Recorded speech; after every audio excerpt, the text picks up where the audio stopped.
Well, my friends, after seeing a ton of rumors over the past few months, we can finally put them all to rest now as Google has officially revealed the Pixel 11 series. And this year, I would say the actual device itself is not nearly as bad as some of the leaks made it out to be. The Pixel 11 Pro in specific actually got a lot of new additions here with Pixel Glow, new camera sensors and features to come alongside with it, 256 gigabytes of base storage, a more durable screen. There's actually quite a bit here to go over, so real quick, let me tell you everything new with the Pixel 11 Pro and 11 Pro XL. And of course, if you want to stay up to date with all things Google, which you definitely will during this season, consider subscribing to the 9to5 Google YouTube channel because we have a lot more content coming your way. Of course, it's probably easiest to start with the design where the look and feel is largely familiar to the Pixel 10 Pros, but there are a few differences. As rumored, the camera bar has gotten a small redesign. It now features edge-to-edge glass across the entire visor and no longer has that metal accent hanging on the end anymore. Small change, but I do think it allows for a cleaner look. Of course, alongside that is the removal of the temperature sensor in exchange for a new feature called Highlight, not Pixel Glow, by the way. This is by far the biggest physical change, whether you love it or hate it. It's an array of ambient LEDs now integrated into the camera bar, and it's supposed to provide light-based communications without having to look directly at your screen. At launch, we're going to get two main features, one being custom alerts for your favorite contacts with integration for both the Phone by Google app and WhatsApp. You can assign a handful of colors to a specific contact and Highlight will glow that specific color for incoming calls. And the second feature is visual cues for Gemini. Highlight will pulse with soft visual patterns to indicate when Gemini is either listening, thinking, or responding. In my opinion, it's good for branding at best, which I personally don't mind at all, or it's a fun gimmick at worst, which gives Pixel a little bit of personality. Google does say more features are coming in the future, including message notifications from favorite contacts, and overall, I personally really do like the implementation of Highlight as a start, and I have to be clear, as a start. To me, it is very strange that there are only two features that would be available at launch. There should have been over a dozen, in my opinion. Like, no doubt, it should have been a big blowout feature with tons of customization and options, third-party developer support so the community could get involved. I don't know, it just seems like a huge missed opportunity here. And also, I think the name is extremely weird, like Highlight. Again, I don't know, it just sounded like Pixel Glow was way more recognizable and logically made way more sense, like Pixel Glow for the Pixel phone. It seemed like one of the easiest choices that could have been made surrounding this feature, but oh well, I'm gonna keep calling it Pixel Glow anyway because it sounds so much better that way. Otherwise, the rest of the design improvements are minimal as expected and somewhat business as usual with slightly brighter screens compared to last year, 3300 nits on the 10 Pro compared to 3600 nits on the 11 Pros. The screens are more durable as well. Google says they are twice as scratch resistant thanks to the use of Gorilla Glass Victus 2, enhanced with a new anti-scratch coating. We'll have to see how that plays out, of course. I also forgot to mention we have new colors as well. Obsidian features an all matte finish, including a matte finish frame for the first time on a Pro phone. It looks great, giving the Obsidian Pixel 11 Pro this stealthy dark black colorway. I'm sure the matte black everything crowd is certainly gonna love this one. We also have more fun colors too. Fog, otherwise gray, olive, which is this sage green color, and my personal favorite, Canyon, this salmon pink backplate with a gold trim.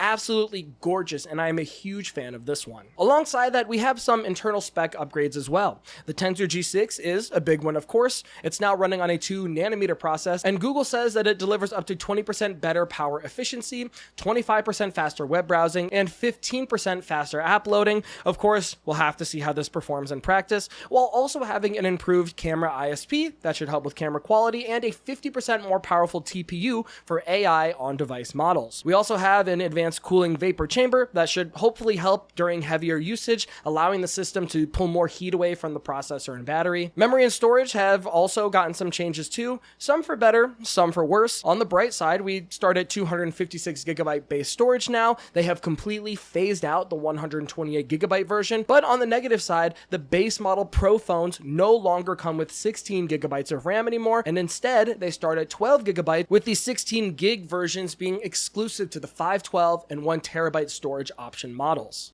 Software-wise, we do have some new additions too. There's Proactive Assistance now, which is basically an upgraded form of Magic Q. Based on the demos, it's just a bit more streamlined now with a handful of new capabilities. When messaging, for example, Proactive Assistance is supposed to provide contextual information, like if a contact asks you for your travel details, Gemini can pull up and display flight info that you can share with a one-tap flow. Same with restaurant suggestions. If a contact suggests a restaurant, a Google Maps preview can pop up directly in chat, showing top dishes, photos, and directions. Proactive Assistance also allows for one-tap task offloading too, like automating a reservation, ordering groceries, or calling a business on your behalf. On top of all that, we got the official implementation of Rambler that we heard about a few months back. It's basically like Gemini Live, but for text, where you can speak freely, like you can say a whole paragraph with general intent, and Rambler will trim it down into a clean, easy-to-read message that you can send to a contact right away. Live Translate for media will automatically dub audio in real time for videos, podcasts, and voice messages on apps like YouTube, for example. Circle to Search can now be used directly in the viewfinder to identify objects without taking a photo. And lastly, there is a new sign-to-text accessibility feature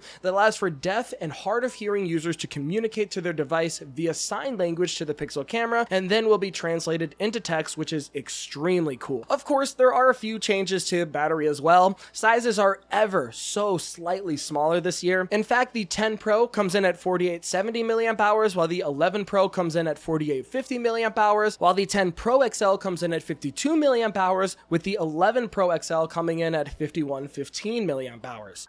Otherwise, improvements this year mainly come in charging speeds, which I feel is the #1 most requested feature year over year. Wireless charging in particular is seeing an improvement with 29% faster charging speeds on the smaller 11 Pro or 17% faster charging speeds on the 11 Pro XL. Wire charging did get some upgrades too. The 11 Pro XL can now reach 75% charge in about 45 minutes, and there is a new extreme charging mode that focuses the phone's performance entirely on charging for a quote ultra fast boost. We'll have to see how fast that actually translates to once we get the devices in our hands. Finally, we can close this whole thing out talking about the camera, which probably got the most upgrades actually. At long last, the Pixel team has finally upgraded the main camera sensors. It was my #1 complaint with the Pixel 10 series. I felt the sensors were old and kind of falling behind the competition, so I'm glad Google did something here. Specifically, we have a new 50 megapixel wide, 1/1/3 sensor with 2x optical zoom and a 48 megapixel telephoto sensor that Google says brings in 32% more light and enables 120x Pro zoom compared to 100x on the Pixel 10 Pro. That said, we did get some new camera features as well. One is Instant Night Sight.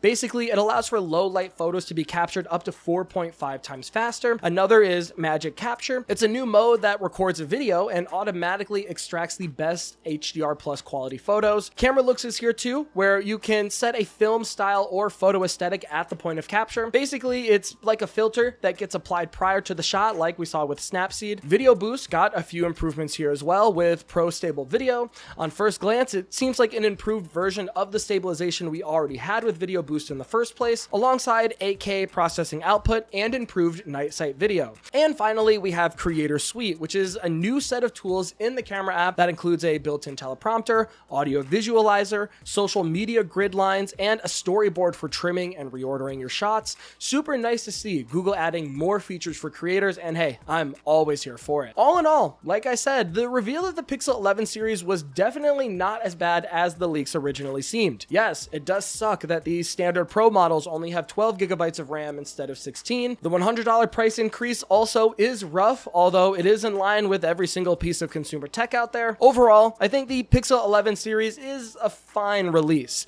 Not really mind-blowing, but definitely not a nothing burger either like some people would have you think.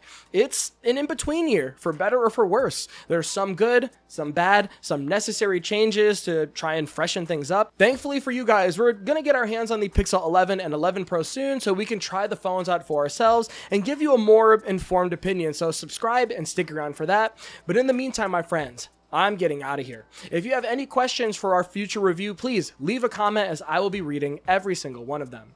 Until next time, this has been Jordan Floyd from 9to5 Google. Thank you so much for watching, and I'll see you in the next one.